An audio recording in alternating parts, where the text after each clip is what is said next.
Legenda Pulau Gaib.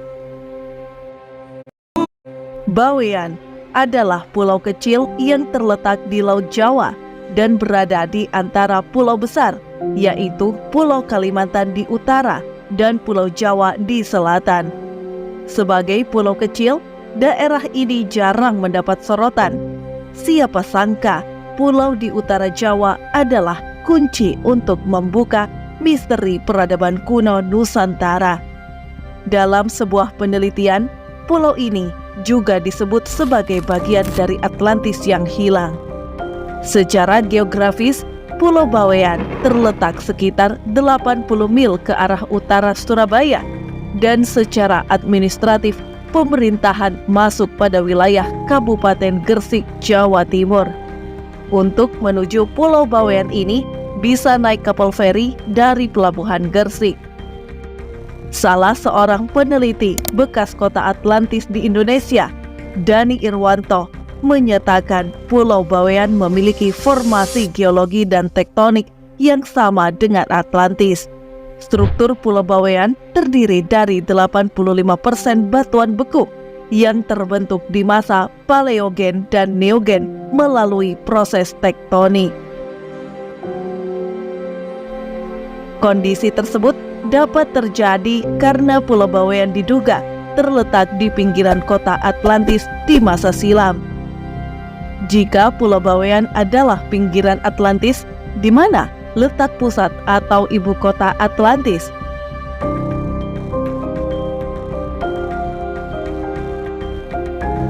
Posisinya berada di atas Pulau Bawean, ungkap Dani Irwanto berdasarkan temuan risetnya. Pulau tersebut kemudian tenggelam akibat gempa bumi dan banjir.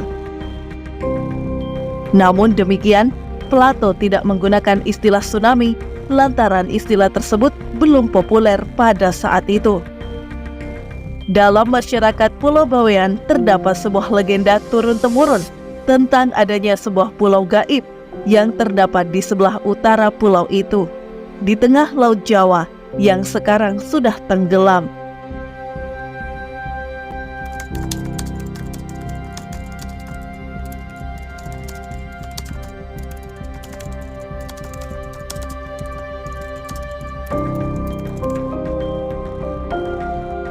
Mereka juga bercerita tentang seringnya kejadian perahu atau kapal nelayan yang kandas atau hilang apabila berlayar mendekati pulau gaib itu.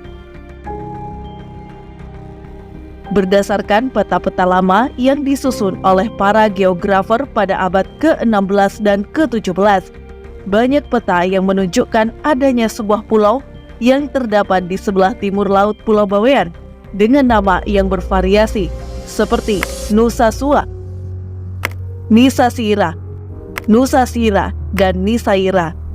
Nama-nama tersebut tentu disesuaikan dengan pelafalan bahasa Belanda.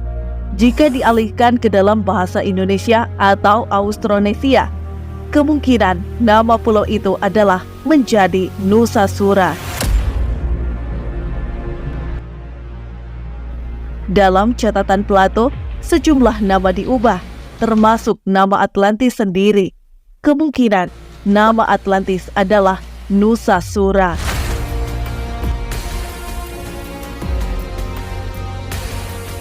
Atlantis, Nusasura. Plato menulis pulau ibu kota Atlantis ada di laut yang dikelilingi benua tak terbatas. Bekas kotanya sekarang berada di bawah laut, tak dapat dilayari dan ditembus karena tertutup terumbu karang.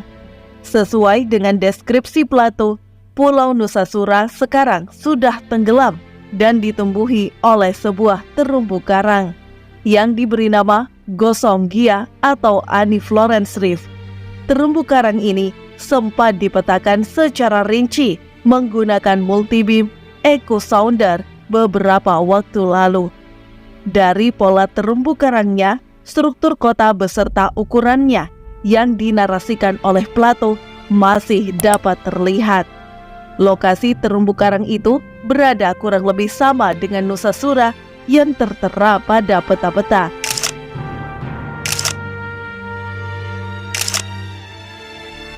Jika dilihat dari catatan-catatan kuno yang berasal dari Mesir, terdapat sebuah kata yang mirip bunyinya dengan Nusasura, yaitu Neserser. Dalam mitologi orang Mesir kuno, Neserser adalah pulau dan danau api di mana Osiris dan Thoth bersemayam. Deskripsi tentang Neserser mirip dengan kisah Atlantis.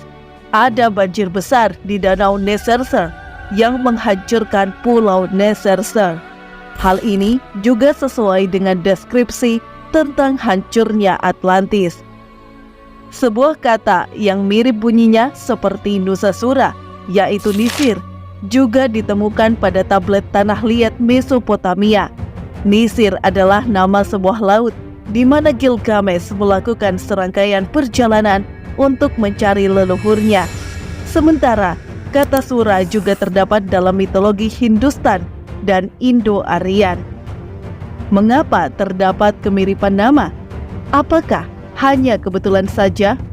Untuk menjawab itu semua, kita perlu mengingat kembali teori difusi kebudayaan Sundaland. Pulau Nusasura dan Pulau Bawean yang dipercayai sebagai lokasi Atlantis berada di benua luas yang disebut Sundaland. Wilayah Sundaland atau Indonesia sekarang merupakan awal dari peradaban dunia. Naiknya permukaan laut yang mengakibatkan banjir di akhir zaman es menyebabkan para penduduk Sundaland bermigrasi ke berbagai penjuru bumi. Mereka menetap di berbagai wilayah yang berbeda seperti Mesir, Yunani, dan India. Karena berasal dari wilayah sama, yaitu Sundaland, maka tidak heran terdapat kesamaan budaya dan kemiripan nama.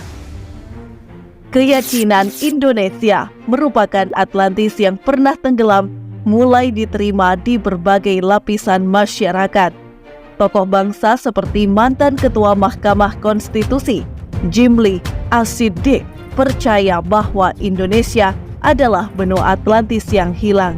Keyakinan tersebut disampaikan olehnya setelah membaca buku Atlantis The Lost Continent Finally Found, karya Profesor Aricio Nunes dos Santos, seorang ilmuwan asal Brasil.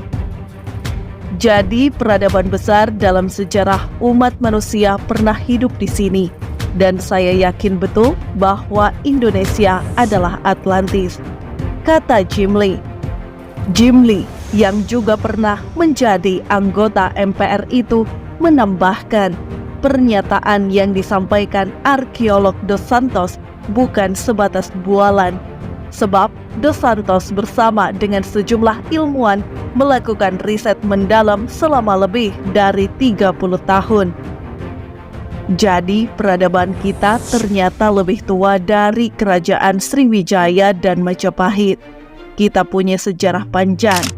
Tidak ada alasan bagi Indonesia untuk tidak jadi bangsa yang besar. Temuan-temuan yang disampaikan para peneliti harus dijadikan pijakan bagi generasi muda dan bangsa Indonesia sebagai motivasi untuk bangkit dan menjadi bangsa besar dan unggul. Untuk bisa tampil sebagai bangsa besar, diperlukan komitmen dari generasi muda saat ini. Mental dan karakter bangsa Indonesia harus direvolusi.